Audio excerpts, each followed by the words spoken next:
죽음으로 우리를 사랑하신 그 예수님을, 그 영원한 사랑을 주신 그 예수님께 감사하다고 고백하며 나아가면 좋겠습니다. 기도하시겠습니다. 하나님 아버지, 은혜를 감사드립니다. 주님, 그 주님은 우리에게 죽음으로 모든 것을 바쳐주는 사랑을 보여주셨습니다. 주님, 그 크신 주님은 하나밖에 외아들 예수님을 주시면서 저희를 사랑하셨습니다. 주님, 그 주님이 이렇게 크신 사랑을 주시는데 우리가 어찌 아버지의 사랑을 노래하지 않을 수 있겠습니까? 아버지의 은혜를 노래하지 않을 수 있겠습니까? 주님, 그 주님의 사랑은 정말 변함이 없으시고 거짓이 없으신 사랑입니다. 주님, 저희가 지금 이 시간 가운데에 그 주님의 사랑을 노래하고 그 주님의 은혜를 노래할 수 있도록 도와주시옵소서. 그 주님의 사랑을 예배하고 그 주님의 은혜를 예배하며 그것을 갈구한다고 그 갈급한 마음을 가지고 예수님께 나아갈 수 있도록 도와주시옵소서. 주님, 그 주님의 사랑은 하늘의 어떤 권세도 끊을 수 없는 영원한 사랑이십니다. 주님, 저희가 지금 이 시간 그 영원한 사랑을 믿고 찬양할 수 있도록 도와주시옵소서.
찬양함의 기쁨을 찬양함의 기쁨을 감사함의 평안을 간구함의 하나님 날로 하셨네. 찬양함의 기쁨을 감사함의 평안을 간구함의 하나님 날로 하셨네.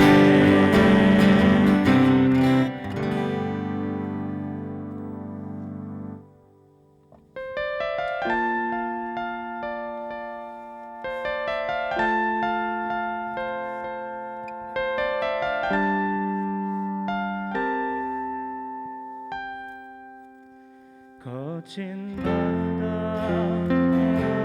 앞에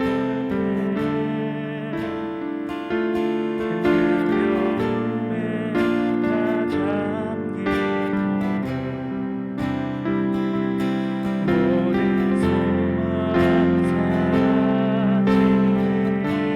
사라지네.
날 향해 와도 거친 파도 날 향해 와도 주와 함께하라 오늘은 폭풍 가운데 나의 영혼 계속해서 고백합시다. 거친 파도 날 향해 와도 거친 파도 날 향해 와도 주와 함께 나아오리니 폭풍 가운데 나의 영혼 잠잠하게 주를 보리라 잠잠하게 주를 보리라. 저희 지금 이 시간 기도할 때는요, 다른 고백 말고 주님, 이 죄악 가운데 살아온 나를 살려주시옵소서. 주님, 죄악으로 빠져가는 나를 주님이 구원하여 주시옵소서. 주님, 이 죽은 나의 영혼을 살려주시옵소서. 이렇게 고백하며 나아가시겠습니다. 하나님 아버지, 주님, 우리는 정말로 그 죄악에 못하고 있습니다. 나는 지금 주님께 나아가지 않고 그 세상으로 나아가며 죽어가고 있습니다. 주여 아버지, 지금 이 시간 나를 살려주시옵소서. 주님, 나를 살려주시옵소서. 주님의 은혜로 나를 구원하여 주시옵소서. 주여 아버지, 그 거친 파도가 날 향해 와도 나는 주님과 함께 날아오릅니다. 주여 아버지, 그 폭풍 가운데 우리가 주님 앞에 나아가지 못할 때에도 주여 아버지, 우리는 주님의 영혼을 잠잠히 바라볼 수 있도록 도와주시옵소서. 주여 아버지, 지금 우리의 영혼은 죽어가고 있습니다. 주여 아버지, 지금 우리의 영혼은 죄악으로 빠져나가고 있습니다. 주님, 그 죄악으로 빠져나가는 우리의 영혼을 주님이 구원하여 주시옵소서. 주여 아버지, 주님이 살려주시옵소서. 이 죽어가는 영혼들을 그 주님이 제발 살려주시옵소서.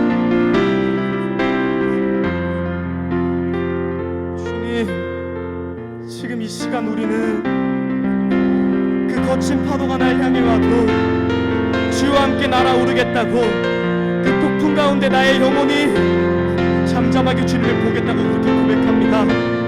주님, 정말 그 깊은 곳으로 나아가서 그 두려움을 내려놓고 지금 이 시간 주님께 나아가겠다고 우리는 고백합니다. 나의 마음이 무너져 내리고 정말 주님 앞에 나아가기 어려운 상황에 있어도 우리는 주님만을 바라보며 나아갑니다.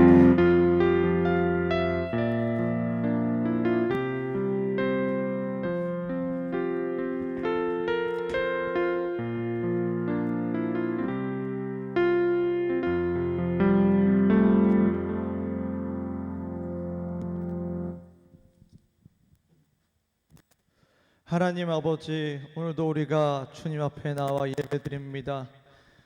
시간 우리가 주님 앞에 오직 예수 그리스도의 보혈과 성령님의 인도하심 가운데 주님 앞에 온전히 나아가기를 소망하오니 이 시간 우리의 예배를 받아 주시고 우리의 마음을 만져 주시고 하나님의 말씀 가운데 온전히 나아갈 수 있도록 이 시간 축복하여 주시옵소서. 감사드리며 예수 그리스도의 이름으로 기도드립니다. 아멘. 이걸로 하나 켜주시겠어요?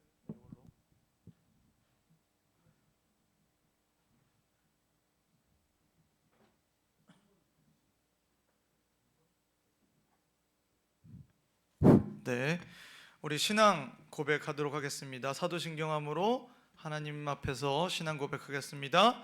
전능하사 천지를 만드신 하나님 아버지를 내가 믿사오며 그 외아들 우리 주 예수 그리스도를 믿사오니 이는 성령으로 잉태하사 동정녀 마리아에게 나시고 본디오 빌라도에게 고난을 받으사 십자가에 못 박혀 죽으시고 장사한 지 사흘 만에 죽은 자 가운데서 다시 살아나시며 하늘에 오르사 전능하신 하나님 우편에 앉아 계시다가 저리로서 산자와 죽은 자를 심판하러 오시리라.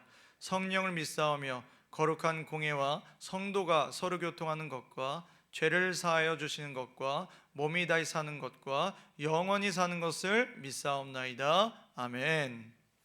네, 오늘 함께 보실 하나님의 말씀은 갈라디아서 6장 14절에서 15절의 말씀입니다.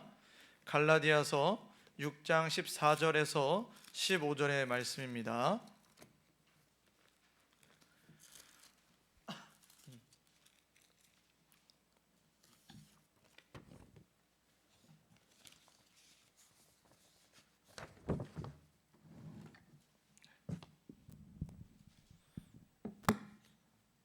여러분 다 찾으셨죠? 우리가 14절, 15절 한 목소리로 봉독하겠습니다. 시작. 그러나 내게는 우리 주 예수 그리스도의 십자가 외에 결코 자랑할 것이 없으니 그리스도로 말미암아 세상이 나를 대하여 십자가에 못 박히고 내가 또한 세상을 대하여 그러하니라.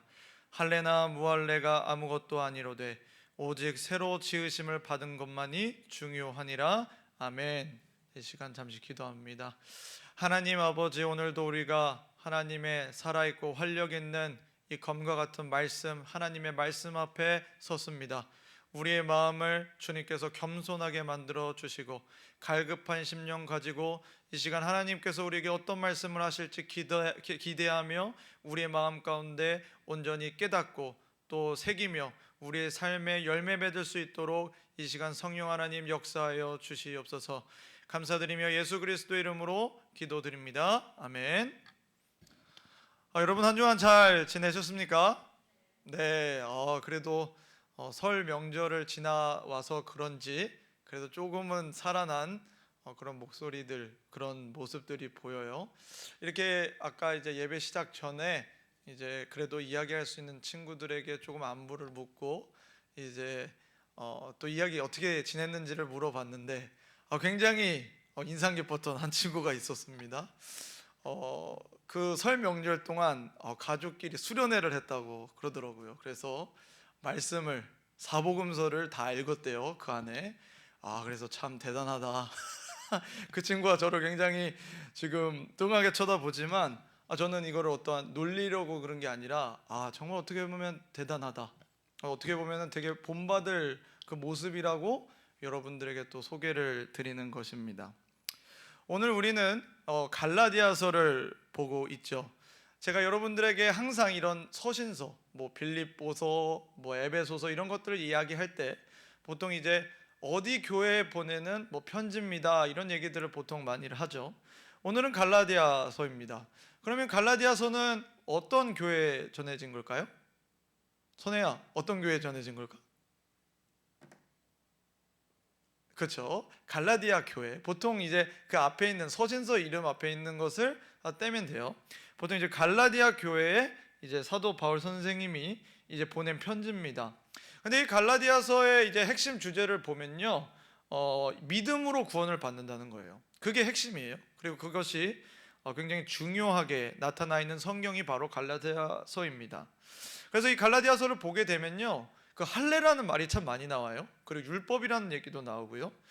이 말은 어떤 것을 의미하냐면 당시 갈라디아 교회는 이 율법주의자들, 예수님 믿는 것으로 충분하지 않고 우리가 이전에 구약시대 때 하나님께 받은 그 율법, 할례, 그 율법을 다 지켜야지 구원을 받을 수 있다고 이렇게 말하는 선생들, 사도 바울이나 그 복음을 따라가는 선생들이 아닌 다른 사람들이 와서 이 갈라디아 교회에 가르치기 시작했기 때문에 무척 혼란스러운 상황이 바로 이 갈라디아 교회에 이 서신을 쓴 이유가 되겠습니다. 바울은 이런 문제, 하나님을 우리가 구원을 받는 그 토대, 그 통로는 믿음이냐 아니면 믿음과 함께 율법이냐, 이 문제를 해결하기 위해서 이 갈라디아서를 기록을 한 거예요.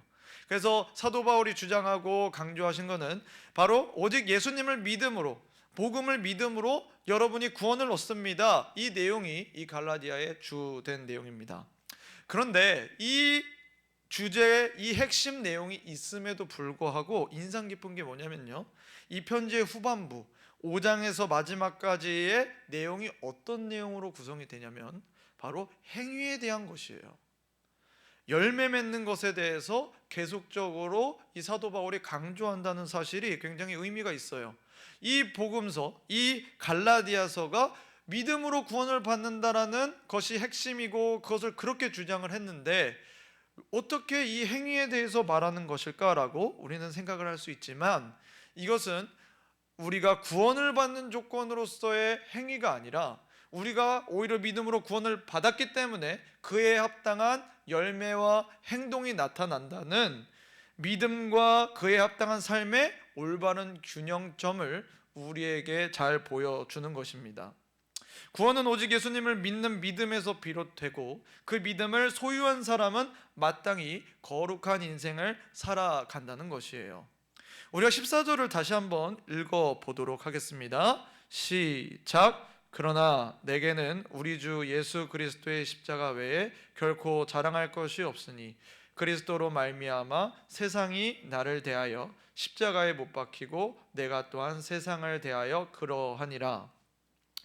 이 갈라디아 교회를 혼란스럽게 한 이 율법주의자들은요, 자랑하는 게 있었습니다. 그건 뭐냐면요, 내가 할례를 받았다는 거예요. 내가 할례를 받은 하나님의 선택받은 이스라엘 백성입니다. 그래서 내가 구원을 받습니다. 내가 율법을 다 지킵니다 라는 게 이 사람들의 자랑거리였다는 거죠. 근데 사도 바울은 어땠을까요? 사도 바울은 이스라엘 사람이었죠. 빌립보서를 보면 나는 유대인 중에 유대인이다, 나는 베냐민 족속이다, 나는 율법주의자고 나는 엄격한 그 율법의 규례를 배웠고 지켜나갔다라고 사도 바울이 이야기해요. 무슨 말이냐면, 야, 번데기 앞에서 지금 주름 잡지 마. 나는 너희들보다 더 엄격하게 이 율법을 지켰고 그 엄격하게 지키는 것 때문에 예수님 믿는 사람을 핍박했을 정도야 라고 그가 빌립보서에서 이야기를 하거든요. 그만큼 지금 이 율법주의자들이 이 교회에서 이 자랑하는 것들이 사도 바울에게는 자랑거리가 되지 않는다는 거예요. 그리고 그는 자기의 자랑이 오직 하나라고 이야기합니다. 오늘 말씀 우리가 읽었을 때 뭐였죠? 내가 지금 무엇을 자랑한다고 얘기하나요? 우리 주 예수 그리스도의 십자가 외에 결코 자랑할 것이 없습니다 라고 이야기하고 있어요. 바울이 자신이 그토록 율법을 다 지키려고 했지만 그것을 다 지킬 수 없었고 오늘 다 지켰어도 내일은 지킬 수 없는 가운데 그 모든 율법을 나 대신에 다 지키시고 내 모든 죄를 얹고 십자가에서 모든 것을 해결하신 그 예수님, 그분을 믿음으로 내가 이제 구원을 얻게 됐으니까 이제 더 이상 나는 내 율법도 내 그 지식도 내 할례도 어떠한 것도 자랑할 게 아니라 오직 나의 구원의 유일한 통로가 되시는 예수님만 내가 자랑한다는 것입니다. 예수님의 십자가가 나에게 생명의 길을 열어주었기 때문에 이제는 그것만이 내 자랑거리라고 바울은 이야기하고 일평생을 그 복음을 전하기 위해서 사도 바울은 살았죠. 우리는 먼저 이것을 알아야 돼요. 성도는 바울과 같이 예수님을 믿고 예수님과 예수님의 십자가를 자랑한다는 사실입니다. 내 자랑이 아니라 바로 예수님을 자랑한다는 거예요. 이것은 획기적인 변화입니다. 사람은 누구나 자기 자랑하는 것을 좋아해요. 자기의 입으로 자랑을 하든 아니면 내 입으로는 좀 그런데 누군가 나를 좀 칭찬해주고 내 자랑 좀 해줬으면 좋겠다. 자기 이름이 높아지고 칭찬을 받으면 좋아하는 게 우리의 대부분의 성향이지요. 하지만 성도는 이상합니다. 자기의 이름이 아닌 다른 존재의 이름이 높아지기를 원해요. 그분이 칭찬받기를 원해요. 사람들이 자기를 주목하려고 하면 어떻게든 예수님께 그 관심을 돌리려고 애씁니다. 그것이 바로 성도예요. 사도 바울만 그랬을까요? 그렇지 않습니다. 오순절 마가의 다락방에서 성령 강림이 있었을 때 베드로가 3,000명의 사람들을 회심하게 하는 역사 가운데, 그리고 그 안진뱅이를 일으키는 사건 가운데 사람들이 어떻게 이런 놀라운 일을 할 수 있습니까? 라고 주목했을 때 그가 했던 것은, 왜 여러분이 나를 주목합니까? 내가 내 힘으로 한 것으로 보입니까? 나는 오직 나사렛 예수 그리스도 이름으로 그분의 이름과 능력으로 일으킨 것입니다. 그러니 나를 주목하지 말고 바로 이 예수님을 주목하십시오라고 이야기하는 거예요. 성도의 삶은 우리의 각자의 어떠한 것을 내어놓는 삶이 아니라 예수님이 영광 받으시는 것에 가장 큰 영광을 느끼고 그것을 자랑하는 삶이라는 거예요. 어떻게 성도는 그렇게 될 수 있을까? 그리고 우리는 왜 그렇게 돼야만 하는가의 질문을 던집니다. 그 이유는 바로 성도는 한 번 죽었기 때문이에요. 여러분과 제가 예수님을 믿었다면, 그 십자가의 사건으로 우리의 죄가 깨끗하게 씻겨졌다고 믿는다면, 십자가의 사건으로 우리의 영생이 이제 우리에게 주어졌다고 한다면 우리는 이미 예수님과 함께 죽음을 맞이했다는 사실을 여러분이 기억하셔야 합니다. 성도는 영적으로 죽음을 맛본 사람이라는 것입니다. 우리의 신분은 예수님과 함께 죽음으로써 완성이 된 거예요. 우리는 예수님께서 십자가에 죽으실 때 예수님을 믿음으로 예수님과 함께 죽은 것입니다. 사도 바울은 로마서에서 이렇게 이야기를 해요. 무릇 그리스도 예수와 합하여 세례를 받은 우리는 그의 죽으심과 합하여 세례를 받은 줄을 알지 못하느냐. 그러므로 우리가 그의 죽으심과 합하여 세례를 받음으로 그와 함께 장사되었나니 이는 아버지의 영광으로 말미암아 그리스도를 죽은 자 가운데서 살리심과 같이 우리로 또한 새 생명 가운데서 행하게 하려 함이라. 이거 세례를 통해 우리가 예수님을 믿어서 세례를 받잖아요. 그 세례 가운데 우리의 죽음이 같이 들어가 있다는 거예요. 우리가 예수님을 믿음으로 그 예수님께서 우리를 위해서 십자가에서 죽으실 때 우리도 마치 그 가운데 우리의 영혼이 같이 죽음을 맞았다. 그것을 성경이 우리에게 이야기해 준다는 겁니다. 예수님과 함께 죽고 예수님 덕분에 영원한 생명을 얻게 되어서 이제는 예수님만 자랑한다는 거예요. 사랑하는 여러분, 여러분의 가장 큰 자랑은 아이돌도 아니고 게임 캐릭터도 아니고 좋은 성적도 아니고 심지어 여러분이 가장 사랑하거나 여러분을 가장 사랑해 주는 사람도 아닙니다. 예수님이 되셔야 되는 거예요. 예수님이 여러분의 가장 큰 자랑이 되기를 예수님의 이름으로 축복합니다. 그렇다면 예수님의 십자가가 어떤 의미가 있는 것인가? 그것은 기본적으로 죽음을 이야기합니다. 십자가에 여러 가지 의미가 있죠. 나중에 부활이고 생명이고 또 하나님의 여러 가지 의미가 있지만 이 십자가의 기본적인 의미, 그것은 바로 죽음이에요. 죽음. 예수님의 십자가는 기본적으로 예수님의 죽음을 의미합니다. 바울은 한마디로 예수님의 죽음을 자랑한 거예요.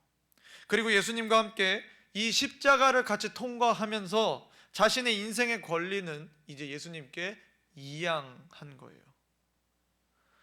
그는 여전히 똑같은 삶을 세상에 있었습니다. 그러나 이제는 그 방향성이 달라지고 그 관점이 달라지고 그의 목적과 그의 최고의 권위는 이제 완전히 달라진 것을 우리가 알 수가 있어요. 그는 예수님 외에 자랑할 것이 없다고 말하면서 이어서 이렇게 고백을 합니다. 그리스도로 말미암아 세상이 나를 대하여 십자가에 못 박히고 내가 또한 세상을 대하여 그러하니라. 예수님을 믿고 나서 예수님의 십자가를 통과하고 나서 내 안에 세상을 향하는 마음이 이제 죽음을 맞이하고 있고 세상도 예수님과 함께 죽은 내 자신을 마치 죽은 자처럼 보고 있다라는 것이에요. 바울은 세상에 있어서 자신에게 사형 선고를 내린 것입니다. 그리고 그는 날마다 그 사형 선고를 스스로에게 내리면서 자신이 누구에게 속해 있는지를 분명히 합니다. 고린도전서 15장 보면 형제들아 내가 그리스도 예수 우리 주 안에서 가진 바 너희에 대한 나의 자랑을 두고 단언하노니 나는 날마다 죽노라. 나는 날마다 죽는다. 나는 죽기를 원한다라고 사도 바울이 이야기하고 있어요. 이거는 바울이 결코 자해를 했다거나 자살 시도했다는 얘기가 아니죠. 자신 안에 있는 죄악된 성품, 여전히 예수님으로 인해서 새로운 신분을 받았음에도 불구하고 여전히 내 마음속에 있는 그 죄의 열매들, 그 독한 열매들, 그 독한 것들, 그것들에 있어서 깨어있고 견디고 싸웠다는 말이 바로 내가 죽는다는 얘기입니다. 여러분과 저는 어떤가요? 우리는 예수님의 십자가로 받은, 예수님의 죽음으로 받은, 우리의 영적인 죽음으로 받은 그 신분, 성도의 신분, 거룩한 백성의 신분, 거룩하신 하나님의 자녀의 신분을 온전히 그에 합당하게 우리가 살아내고 있습니까? 그것을 위해서는 우리가 영적으로 예수님과 죽은 것처럼 우리의 실제 삶 속에서 우리가 죽어야 될 게 분명히 있습니다. 그 죽음의 공정의 작업을 반드시 거쳐야 합니다. 그것은 우리의 목숨을 끊는 것이 아닌 나의 완악함, 완고하고 악한 마음이 쇠해지고 결국 완전히 꺼지는 것을 의미합니다. 그렇다면 우리는 죽어 있는 상태인가? 그러니까 우리가 하나님에 대해서 완고하고 악한 마음이 있는 것이 이제 여전히 우리가 죄에 대해서 살고 있고 세상에 대해서 살고 있는 거라면, 우리가 그 마음이 깨지고 무너지고 꺼지는 것이 우리가 죽는다라는 의미예요. 우리가 죽지 않았다는 것을 가장 보여주는 것 중에 대표적인 것은요, 우리가 헛된 것으로 인해 분노한다는 것입니다. 분노예요, 분노. 화를 내고 짜증내는 것이에요. 야고보 사도는 화내는 것이 하나님의 의로우심을 나타내지 못하기 때문에 이 화내는 것을 여러분들이 조심하고 절제할 것을 이야기합니다. 우리가 잘 아는 대로 모세는 이스라엘 백성들을 이끌어낸 엄청난 지도자이지요. 먼저 우리는 이 분노에 대해서 모세를 통해서 한번 생각해 보겠다는 겁니다. 근데 그렇게 수백만의 하나님의 백성을 이끌어낸 이 모세가 한순간에 이 모든 기회를 날려버린 것 같은 위기의 순간이 존재했습니다. 그것은 바로 그가 분노로 이집트 관리를 때려 죽였을 때이죠. 모세는 우리가 잘 알다시피 갓난아기 때 죽음의 위협에서 구원을 받았고 이집트의 왕자로서 40년간 왕궁에서 자라나고 인재로 준비됐습니다. 그는 이집트 왕자임에도 동족 이스라엘을 긍휼히 여겼고 하나님께서 자신을 통해 이 백성들을 구원하실 것이라는 사명감을 가진 것 같았습니다. 그는 그동안 왕궁에서 지내면서 여러 지식, 웅변, 무술, 전략, 전술 여러 가지 것들을 익히고 뛰어난 인재로 준비되었을 것이에요. 하지만 그 모든 것들은 한순간에 의미가 없어져 버렸어요. 그는 아마 자기가 어떤 때를 보면서 이때쯤이면 하나님이 나를 통해서 이스라엘 백성을 구원하지 않으실까 이렇게 생각했을지 모릅니다. 근데 한 사건, 바로 이집트 관리를 죽임으로써 모든 것은 다 끝났어요. 여러분 생각해 보세요. 우리는 모세의 전 스토리를 다 알고 있습니다. 이 사람이 어떻게 해서 결국 얼마나 위대한 하나님의 종으로 쓰면지 알게 됐죠. 근데 여러분이 1차원적으로 생각해 보자고요. 1인칭으로 여러분들이 모세예요. 우리가 하루하루를 살면서 승훈이가 이제 모세야. 나 이제 왕자야. 막 맨날 막 옆에 종들도 따라다니고 막 똑똑해. 그래서 이제 이스라엘 백성들을 구원해내야겠다 이렇게 생각했는데, 아니 저 건방진 이집트 관리가 승훈이가 얘기를 하는데도 계속 이스라엘 백성들을 핍박하는 거예요. 아닙니다, 승훈 왕자님. 얘네들은 말을 들어야지 때려야지 말을 듣습니다 하면서 계속 때려요. 그래서 승훈이가 분에 못 이겨서 그만하라고 딱 쳐가지고 죽여버려요. 승훈이의 마음이 어떻게 됐을까요? 승훈아, 너가 만약 그랬으면 어떤 마음이었을 것 같아? 네, 마음이 어렵대요. 눈앞이 캄캄할 거예요. 어떡하지? 그리고 그뿐만이 아닙니다. 그래서 어떻게 숨겼어요. 시체를 땅에 파서 숨겼는데, 하루는 내가 구원해야 될, 내가 당연히 리더라고 생각한 이스라엘 백성들의 그런 다툼을 말리는 가운데 그들을 말리니까 그들이 얘기하죠. 야 송승훈, 언제 너를 우리의 회장으로 세웠냐? 이렇게 얘기하면서 너 이집트 사람 죽인 것처럼 우리도 쳐서 죽이게, 이렇게 얘기를 하죠. 이것에 충격을 받고 승훈이는 이제 미디안 광야로 도망을 가는 거죠. 이 분노, 그가 분노한 거는 어떻게 보면은 정상적인 것일 수 있어요. 크게 어떤 잘못된 이유에서 분을 낸 거는 아니었을지 모르겠습니다. 근데 그 분노를 통제하지 못했을 때 그 분노로 인해서 사람을 죽였고 그 죽인 것으로 인해 자신이 하나님의 사명이라고 여겼던 것들이 한순간에 없어져 버리는 그러한 위기를 모세는 만났다는 거예요. 여러분은 분노하십니까? 화를 잘 내세요? 여러분은 짜증을 잘 내십니까? 그리고 아마 짜증을 내는 부류도 좀 다를 거예요. 어떤 사람들, 저 대체적으로는 짜증을 안 내고 분은 안 내지만 특정 사람들에게는 쉽게 짜증을 내고 분을 낼 수 있죠. 예를 들어서 막 여기 있을 때는, 교회 있을 때는 허허허 하다가 집에 가면 부모님 딱 만나자마자 왔냐면 와긴 뭐가 와? 밥 먹었니? 그런 거 왜 궁금해? 이해도 안 되는 그 이유로 되게 쉽게 화를 내고 분을 내는 듯한 그러한 어떠한 우리의 삶에 모습이 없는지 여러분과 저 자신에게 먼저 질문을 해보고 싶어요. 여러분들은 어떻게 분노와 가깝습니까? 아니면 분노와 먼 사람들입니까? 무엇이 우리를 분노케 할까요? 성경에서는 일단 기본적으로 분노에 대해서 부정적인 입장이에요. 몇 가지 사건들을 제외하고는 의로운 분노, 하나님의 뜻 안에서의 분노를 제외하고는 분노에 대해서 굉장히 부정적입니다. 분노의 이유를 저는 세 가지로 한번 요약을 해봤어요. 첫 번째는 교만, 다른 말로 하면은 자존심입니다. 그리고 두 번째는 상처이고요. 마지막 세 번째는 조급함으로 좀 정리를 해보게 됐어요. 이제 자존심, 그러니까 어떤 친구들과의 어떤 이야기를 하면서도 정말 제3자 혹은 내가 과거를 봤을 때 내가 왜 그런 거 가지고 열을 올렸지? 라고 생각했던 것들의 많은 경우는 자존심 싸움입니다. 왜 너 내가 이야기하는데 중간에 치고 들어와서 막 말 끼어들어? 혹은 내가 이야기하는데 왜 무시해? 혹은 너 왜 좀 더 부드럽게 얘기하지 왜 이렇게 거칠게 얘기해? 등등의, 물론 상대방이 그런 것들을 자제해 줬으면 그런 일이 좀 덜 하겠지만 그럼에도 불구하고 내 자존심을 내려놓으면 분노하지 않을 수 있는 수많은 그런 사소한 일들에 우리는 반응을 하며 그거에 화를 내고 짜증을 내면서 분노하게 됩니다.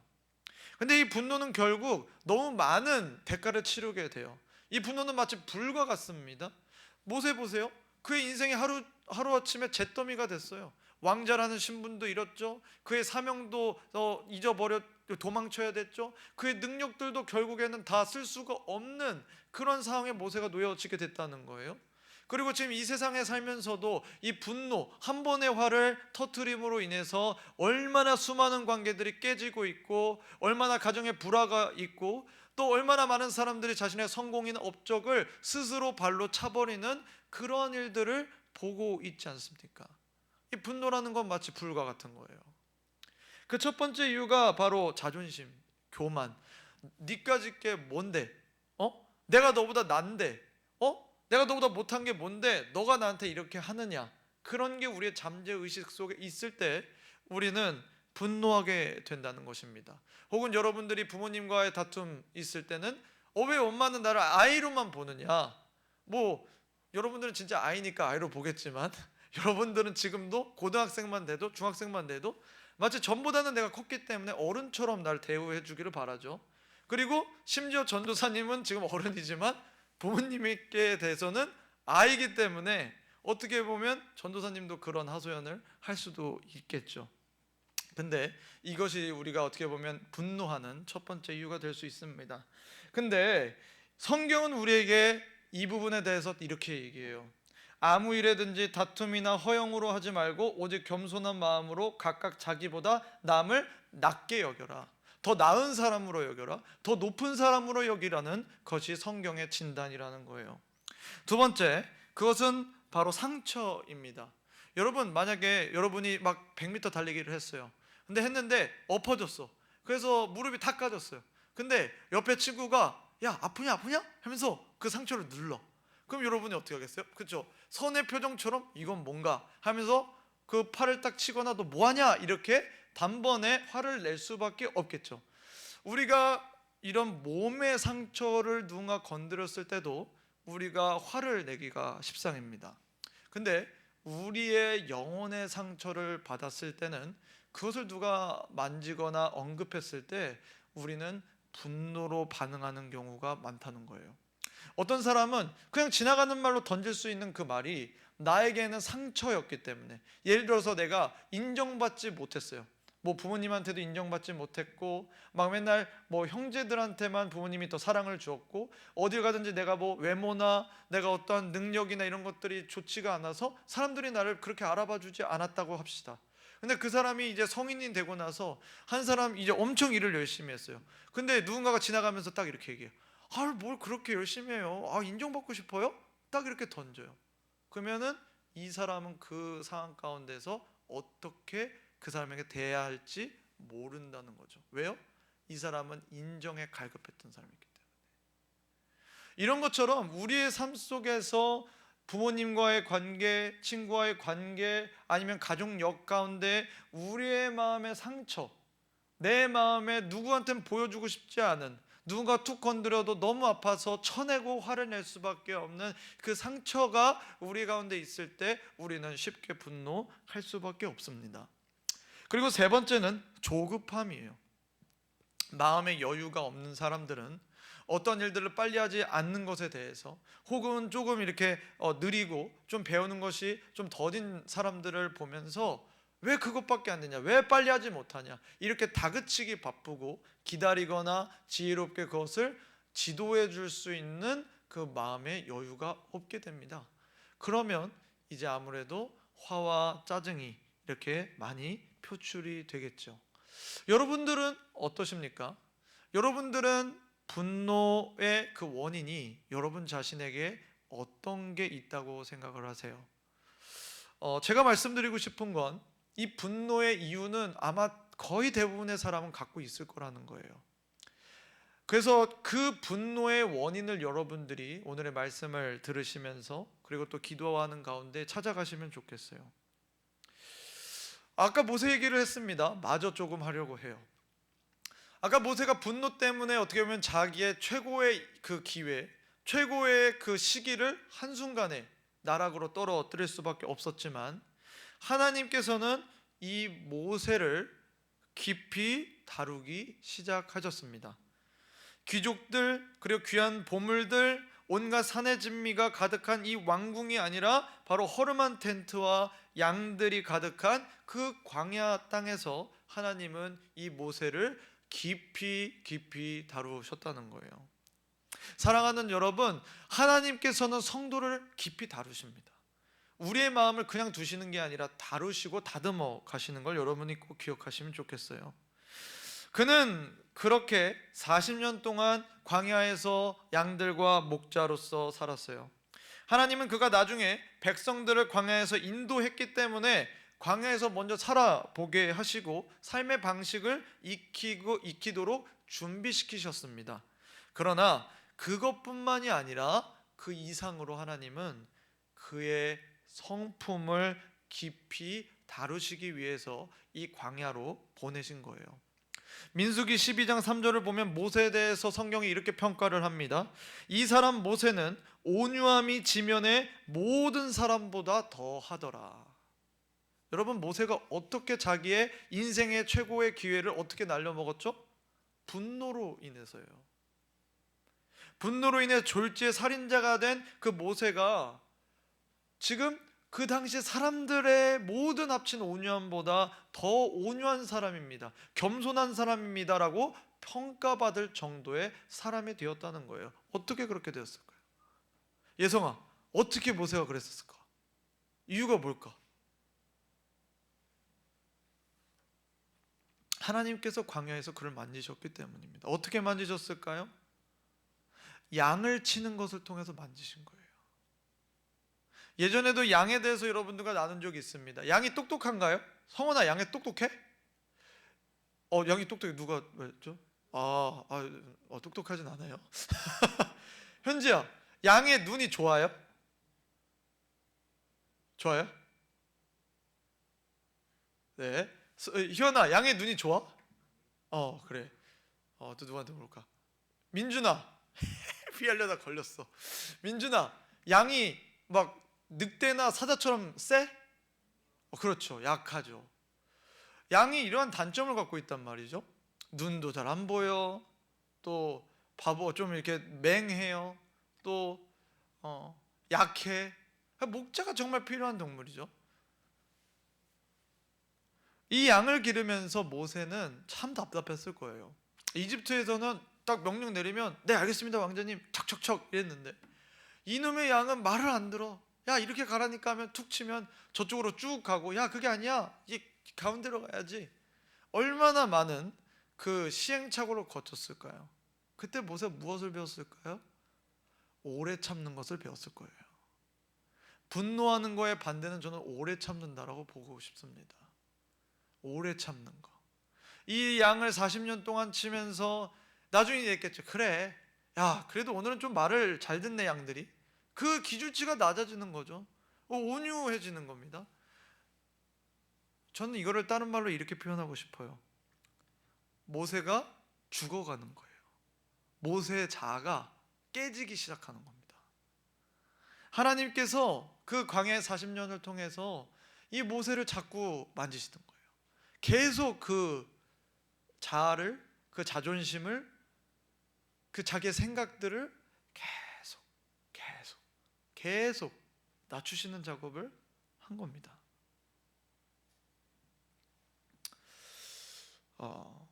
하나님은 40세에 모든 게 완벽한 이집트 왕자를 부르지 않으시고 80세 노인 목자를 당신의 백성을 구원할 지도자로 부르셔요. 모세가 말합니다. 난 절대 안 해요. 절대 안 해요. 나는 아무것도 못 해요. 나는 지금 아무것도 할 수가 없습니다. 그러니까 나를 말고 다른 사람 보내십시오. 그러나 하나님은 절대 놓치지 않아요. 아니야, 너밖에 없어. 너가 가야 돼. 모세 너가 가야 돼. 지금의 너가 가야 돼. 나로 인해 너의 성품이 다루어지고 죽어진 너가 가야 돼. 다른 누군가가 아니라 자기 생각, 자기 뜻, 자기 실력 믿고 하는 누군가가 아니라 이제는 죽고 죽어서 나는 없어지고 하나님의 인도하심만 바라는 바로 너가 가야 돼. 하나님이 그렇게 모세를 부르신 겁니다. 하나님으로 인해 다듬어지고 하나님께 들리는 이 모세, 그는 마치 자기가 들고 있는 누군가 삼자가 보면 그냥 자기가 들고 있는 그 마른 막대기 같은 존재였을 거예요. 모세는 쇠약해졌지요. 언변이고 지식이고 다 흐려졌을 것이고요. 그 마른 막대기와 같은 이 모세가 됐을 때 하나님은 가장 모세를 사용하기 좋은 그런 상황이 된 것입니다. 사랑하는 여러분, 하나님은 우리를 그냥 두지 않으십니다. 하나님은 우리의 부족함과 연약함을 용인해 주세요. 기다려 주세요. 오래 참아 주세요. 그러나 우리를 계속해서 변화시키십니다. 하나님을 믿는데 처음과 끝이 똑같다. 여전히 악하다. 여전히 분노한다. 여전히 아무 변화도 없이 우리의 삶에서 그 변화가 없다. 하나님의 다루심이 없다. 그건 정말 복음이 그 안에 처음부터 있었는지를 생각해야 됩니다. 말하잖아요. 너희 안에 착한 일을 시작하신 이가 완성하실 것이다. 여러분 가운데 하나님이 이미 착한 일을 시작하셨다고요. 1년 전에, 2년 전에, 어제 나보다 하나님은 나를 더 낮추시길 원하시고 더 깨지길 원하시고 내 자존심이 아니라 하나님이 우리 인생 속에서 밝게 드러나기를 원하시는 겁니다. 이게 바로 성화예요. 우리가 점점 더 거룩해지는 거예요. 이것이 성령을 따르는 삶이고 예수님을 닮아가는 것입니다. 그렇다면 우리는 어떻게 이렇게 죽어갈 수 있을까? 오늘 제목이 성도의 죽음과 새 창조의 삶이죠. 죽어야지 새 창조가 되는데 어떻게 우리가 전과 다르게 거룩해지고 더 사랑하고 더 거룩해질 수 있는가? 죽는 것입니다. 내 자존심이 죽는 것, 하나님과 상관없는 내 생각과 내 뜻, 내 감정, 그리고 내가 세상에 여전히 반응하려고 하는 그 내 안에 있는 본성들이 죽어야 가능한데 어떻게 그것을 죽일 수 있을까? 여러분, 만약에 암 환자가 있다면 이 암 환자는 어떻게 자신을 치료할 수 있을까요? 이 암 환자가 자기가 그 암에서부터 자유롭게 되기 위해서 어떻게 해야 될까요? 암 전문 의사를 찾아가서 수술을 받아야 되겠죠. 암 환자는 몸을 죽음으로 몰고 가는 암세포를 제거해야만 살 수가 있습니다. 의사가 날카로운 메스를 들고 수술을 집도할 수 있도록 그 능력, 그 권한을 주고 그걸 허락을 하고 내 몸을 그 수술대 위에 눕혀놓고 전신마취를 하도록 해야지 수술이 들어가는 거예요. 여러분, 하나님은 이 의사와 같습니다. 그리고 우리는 암을 치료받기 위해 우리의 권리, 우리의 권한, 그리고 수술대 위에 올라가서 전신 마취를 해서 마치 죽는 것 같은 그 상태에 놓이게 우리의 인생을 드리는 게 바로 우리의 역할이에요. 그게 우리가 죽을 수 있는 방법이라는 거예요. 그러니까 우리가 해야 되는 게 뭐죠? 사도 바울의 고백이 우리 고백처럼 하나님, 분노가 치밀어 오를 때마다, 우리의 감정이 빗발칠 때마다, 우리가 이 세상에 여전히 이것 하게 되면 분명히 죄 짓는 짓인데 그런 느낌이 들 때마다 하나님의 말씀이 이 앞에 오고 내 감정이 선택할 때, 하나님, 내가 이 하고자 하는, 이 쾌락에 빠지고자 하는, 내가 분노해서 진짜 다 깽판치고 싶은 이 감정, 이 관계를 깨뜨리고 싶은 이 감정, 이 의지 죽겠습니다. 하나님의 말씀이 이 가운데 반짝반짝 빛나는 거예요.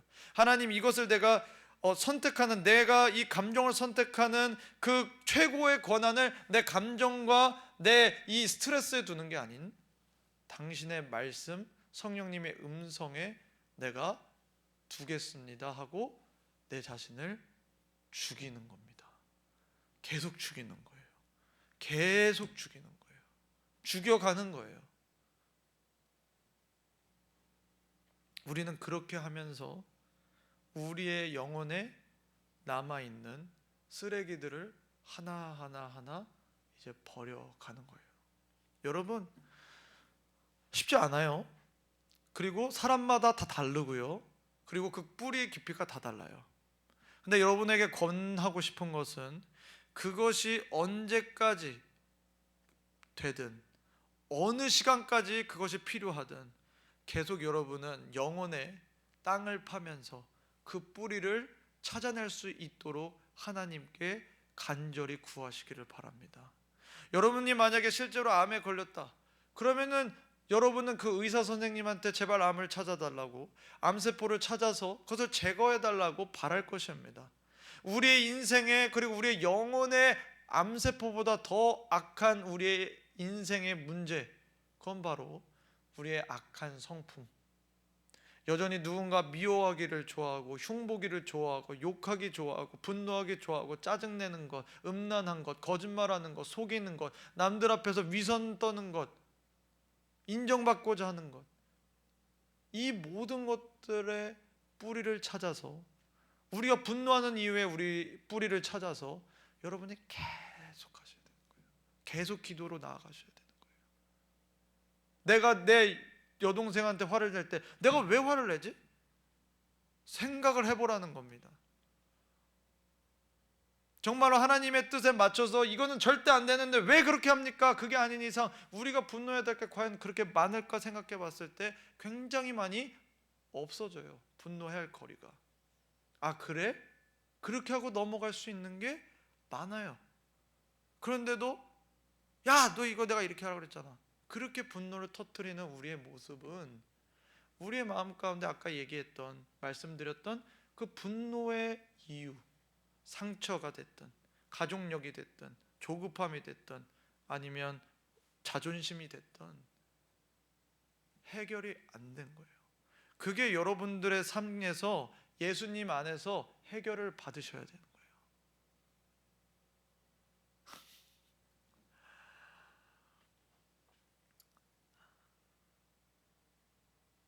여러분, 이것만 기억하세요.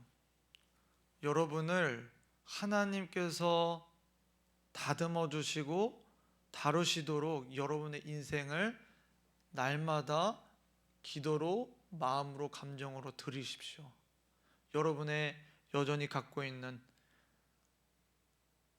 다른 사람은 모르지만 여러분에게 식별되는, 여러분의 레이더에 걸려서 왜 내가 또 이랬지라고 하는 그 악한 그 모습들을 하나님 앞에 다뤄달라고 계속 기도하십시오. 이 시간 우리가 함께 기도할 겁니다.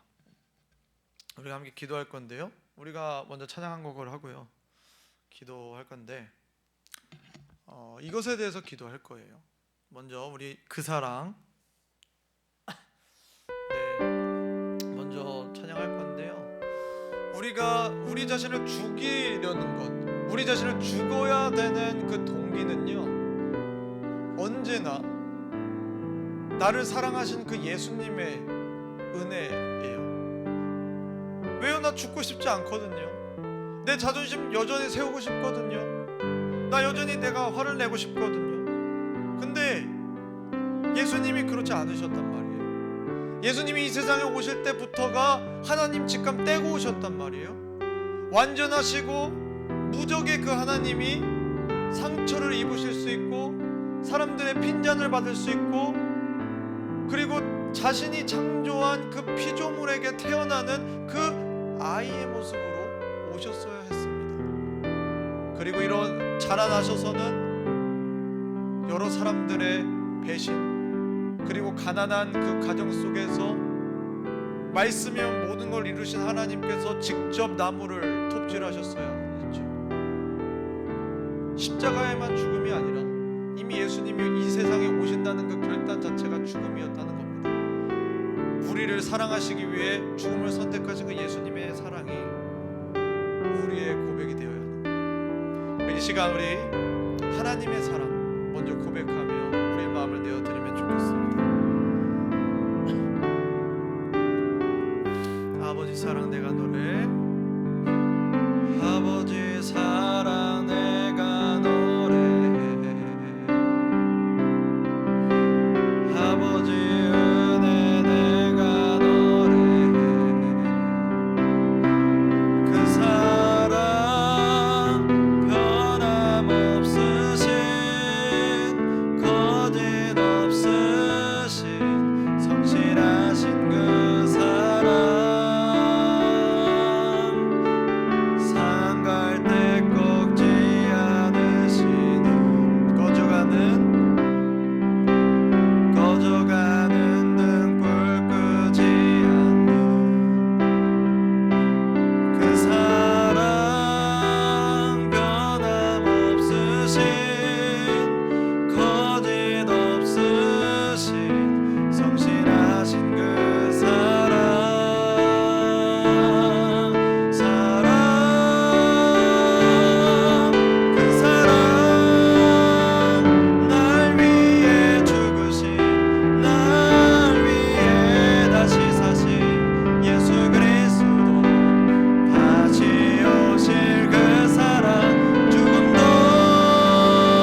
고백해요. 내가 자랑할 건 단 하나입니다. 그것은 바로 예수님의 십자가입니다.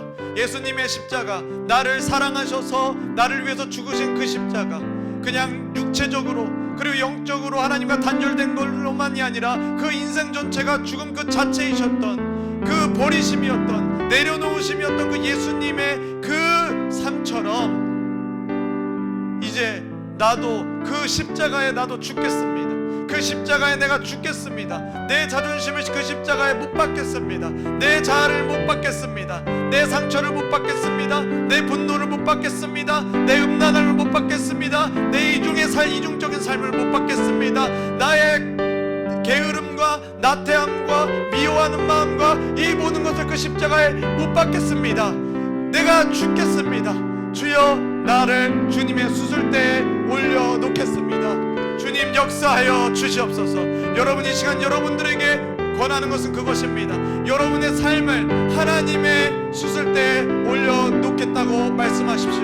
하나님, 나를 다루어 달라고, 내 안에 아직까지 드러나지 않는, 그리고 내가 그냥 무시하고 보는 하나님이 보시기에 부끄러운 것들 주님의 수술대에 올려놓겠다고 이 시간에 우리가 주여 한번 외치고 기도하며 나아가겠습니다. 주여, 살아계신 하나님 아버지, 이 시간 우리가 주님의 수술대 앞에 있습니다. 하나님, 주님께서 우리를 거룩한 백성으로 불러주셨습니다. 주님의 죽으심으로 말미암아, 그리고 우리가 주님을 믿음으로 우리가 그 죽으심에 우리도 같이, 우리의 영혼도 같이 죽었음을 우리가 믿음으로 고백합니다. 그러나 이제 우리에게 남은 것이 있습니다. 그것은 우리의 삶에 실제적으로 죽은 자아답게 사는 것입니다. 하나님, 내 자아가 죽어가게 하옵소서. 하나님, 내 상처가 회복되고 그 상처로 인해 내가 분노하고 내가 짜증내고 갈등을 일으키고 어떤 분쟁을 일으키는 삶이 아니라 정말로 분노하지 않고 하나님 사랑하고 온유하고 넘어가고 패스하고 통과하고 참아낼 수 있고 인내할 수 있는 하나님 그 거룩한 성품이 우리에게 표현하게 하여 주시옵소서. 하나님, 그렇게 하기 위해서 주님, 우리가 죽기를 원합니다. 나의 혈기, 나의 그 분노, 나의 회복돼야 되고 처리돼야 되는 그 쓰레기들, 영적인 그 모든 더러운 암세포들 하나님 이 시간 예수 그리스도의 보혈로 깨끗하게 씻어 주옵소서. 하나님, 우리가 마치 매번 전쟁터에 있는 저 군사와 같이 정말로 그 우리의 마음에 있는 그런 하나님 죄의 뿌리들이, 그 악한 성품들이 하나님 피어날 때마다 하나님 우리가 그것을 성령의 불로 태움을 받도록 주님 앞에 요청하게 하옵소서. 그래서 하나님, 우리가 뿌리를 계속 뽑아서 하나님 우리 마음 가운데 있는 겸손하고 온유하고 분노가 아니라 사랑과 오래 참음과 인내의 열매가 온전히 피어날 수 있도록 도와주시옵소서. 하나님, 지금도 하나님의 백성이라고 이름 붙이면서 하나님의 이름을 망령되게 일컫는 우리의 삶의 모습은 결국 우리가 죽지 않아서입니다. 주여, 우리를 죽여주시옵소서. 우리의 마음을 죽여주시옵소서. 우리의 자아를 죽이셔서 하나님 우리의 마음에 말을 할 때도 조심하게 하고 하나님 앞에서 겸손하게 하고 날마다 그것을 위해 사려 깊게 생각하며 하나님, 나를 오늘도 다뤄주십시오. 내 부모님과의 관계 속에서, 대화 속에서, 내 여동생과의 관계 속에서, 내 남동생과 내 형과 내 아버지와 내 선생님과 내가 만나는 모든 사람 가운데에서 주님, 나를 죽이셔서 나의 자존심을 죽이셔서 온전히 주님의 열쇠와 주님의 마음만이, 주님의 성품만이 드러나게 하여 주시옵소서. 이 시간에 우리가 하나 더 기도할 것은 우리 공동체를 놓고 기도했으면 좋겠습니다.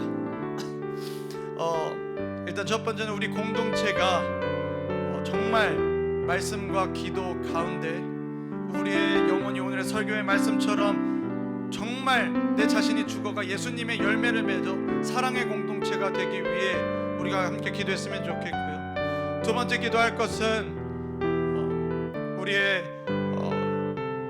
지금 예배에 나오지 않고 교회 밖에 있는 우리 친구들을 기억하면서 기도했으면 좋겠고, 마지막으로 우리가 이제 다음 주와 다다음 주에 있을 그 아우팅, 그것을 놓고 하나님, 정말로 우리의 내육교회 중고등부가 하나님께서 기뻐 받으시는 열매가 가득한 중고등부가 되게 해달라고, 또 하나님, 지금 예배와 또 교회와 또 신앙 가운데 이탈한 우리 형제 자매들, 우리 친구들과 형 누나들 언니들 돌아오게 해달라고, 그리고 우리가 함께 그 아우팅 시간을 가지면서 회복하게 해달라고 이 시간 우리가 주여 한번 다시 한번 외치고 기도하겠습니다. 주여, 살아계신 하나님 아버지, 이 시간 우리가 우리 공동체를 돕고 위해서 기도합니다.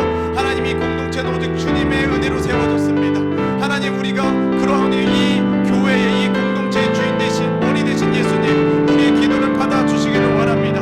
하나님, 코로나로 인해 그리고 여러 가지 이유로 인해 신앙의 열기가 다 식어지고 예배를 떠나가고 교회를 떠나가고 공동체를 떠나가고 이곳에 있지만 마음에서 떠나 있는 하나님, 우리의 영혼들을 위해서 기도합니다. 하나님, 학원이라는 이유로 공부해야 된다는 이유로 자기 취미생활 해야 된다는 이유로 교회에 어떤 관심이 없다는 이유로 하나님 여러 가지 이유로 떠난 우리 불쌍한 영혼들을 주님 우리가 긍휼히 여길 수 있도록 도와주시고 날마다 기도함으로 정말 조지밀로의 5 친구들이 조지밀로 목사님의 기도를 통해 다 돌아오고 구원을 받은 것처럼 하나님, 우리가 그들을 위해서 기도할 때에 한 명 한 명이 돌아오는 역사가 있게 하여 주시고 그들이 다시 돌아올 때에 우리의 심령이 정말 죽어져서 예수님의 성품, 사랑의 성품, 정말 누가 와도 관심 없고 그냥 지나가도 모르는 그런 무지하고 무시하는 그런 성품이 아니라 누가 왔을 때 사랑으로 받아주고 관심 가져주는 그 사랑의 공동체가 될 수 있도록 아버지 하나님 역사하여 주시옵소서. 우리 각자에게 말씀과 기도의 시간을 드리며 그 가운데 하나님의 말씀을 듣고 우리가 죄짓지 않고 거룩한 삶을 계속 살아가 우리의 삶에 정말 죄 없이 사는 하나님을 바라보며 살아가는 그 진정한 그 거룩함과 자유함과 평안함을 누릴 수 있는 공동체, 하나님, 그리고 우리 아우팅을 통해서 우리가 정말 서로를 더 깊이 알아가고 하나님께서 우리를 각자를 만드시고 깊이 주님을 만나며 또 하나님과 함께 연합하는 귀한 시간 될 수 있도록 역사하여 주시옵소서. 거룩하신 하나님 아버지, 오늘도 우리에게 은혜 허락해 주심에 감사합니다. 하나님, 우리가 매 주마다 드리는 이 예배 정말 어떻게 보면 한 주 동안 또 잊고 살아갈 수 있지만 이 안식일이며 주일인 이 오늘이 하나님 우리의 인생을 살아가는 동안에 더 우리에게 의미가 깊게 하여 주시고 마침내 우리의 삶의 중심이 되게 하셔서 우리의 한 주가 이 주일을 통해 지도를 받고 또 다시금 나아가고 회복하는 그런 예배의 삶, 정말 하나님을 영광스럽게 하고 하나님 중심의 삶이 될 수 있도록 역사하여 주시옵소서. 우리는 부족하고 연약합니다. 그러나 하나님은 전능하시고 완전하시오니 우리의 모든 계획 가운데 주님의 인도하심을 허락하여 주시고 우리 모두가 정말 이 성화된 삶, 예수님 닮는 삶, 죽어가는 삶, 그리고 성령 안에 사는 삶 온전히 살게 하여 우리뿐만 아니라 우리 가정이 살고 우리 학교가 살고 우리 친구들이 살아나는 역사가 있게 하여 주시옵소서. 모든 영광을 오직 주님께 올려드리며 지금도 살아 역사하시는 예수 그리스도 이름으로 기도드립니다. 아멘. 네, 이 시간 우리 함께 헌금 올려드리겠습니다.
하나님 아버지, 이 시간 우리가 주님 앞에 우리의 헌금을 올려드립니다. 지원 학생, 김현 학생 하나님께 11조 올려드렸고 또 그 우리 다른 친구들도 하나님 앞에 우리의 정성을 올려드렸습니다.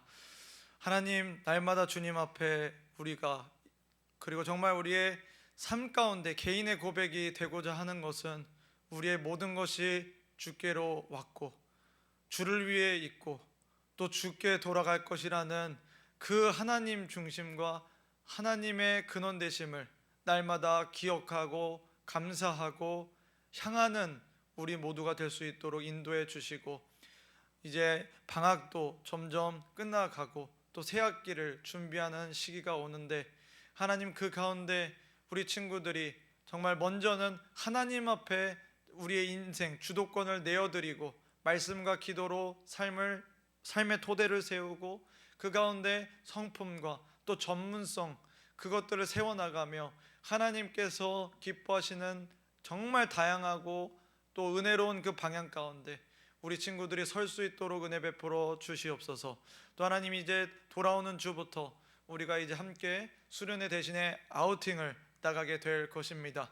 하나님, 4인 모여서 우리가 함께 또 이야기하고 또 먹고 마시고 또 이야기하며 기도하며 말씀 들으며, 하나님 우리가 그 시간을 보낼 때에 비록 우리가 다 같이 하지는 못하지만 성령 하나님께서 각 시간과 각 장소마다 풍성한 은혜 허락해 주셔서 깊이 만나는 시간, 또 우리를 알아가는 시간, 그리고 새롭게 되는 시간, 그리고 하나님을 바라보는 시간 되게 하여 주시옵소서.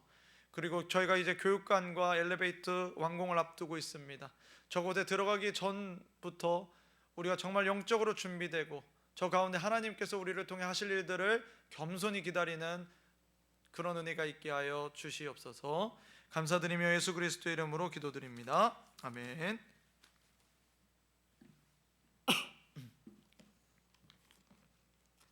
네, 광고 시간입니다. 네, 말씀과 기도, 사랑으로 서로를 세워가는 우리 중고등부가 되기를 날마다 원합니다. 그리고 오후 2시에 2층 본당에 저희 예배 계속 드리고 있죠. 방역과 또 거리두기 잘 지켜주신 가운데 예배 잘 드리고 있고요.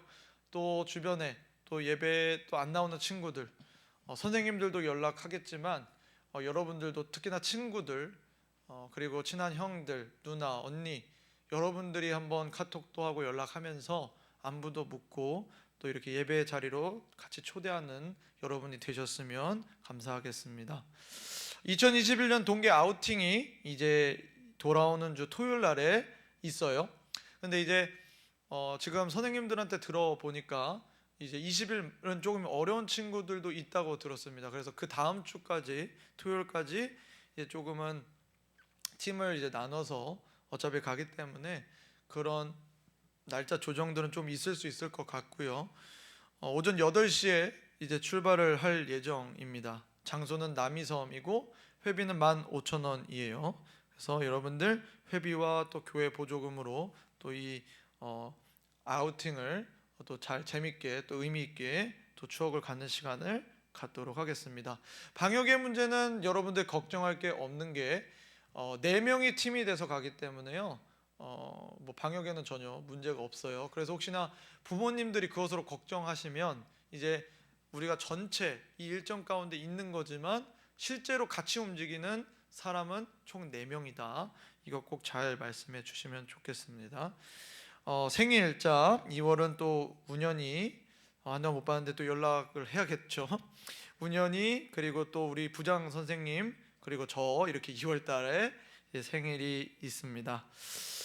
네, 그리고 졸업자들이 있었죠. 그래서 1월 12일 날 다솔이, 그리고 2월 9일에 지원이, 향기, 성원이, 근종이 있었습니다.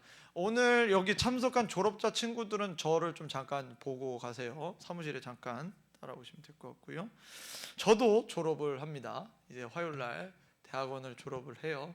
감사하게 은혜로 졸업을 해서 참 감사한 것 같습니다. 여러분들, 우리가 이제 새로운 팀이 구성이 됐잖아요. 이제 예배 섬김팀, 중보기도팀, 멀티미디어팀, 찬양팀 이렇게 있는데 우리가 좀 더 선생님들에게도 조금 더 요구하고 이제 좀 더 상황이 나아지면 여러분들이 조금 적극적으로 더 이 사역의 역할을 좀 맡아 보면 좋겠습니다.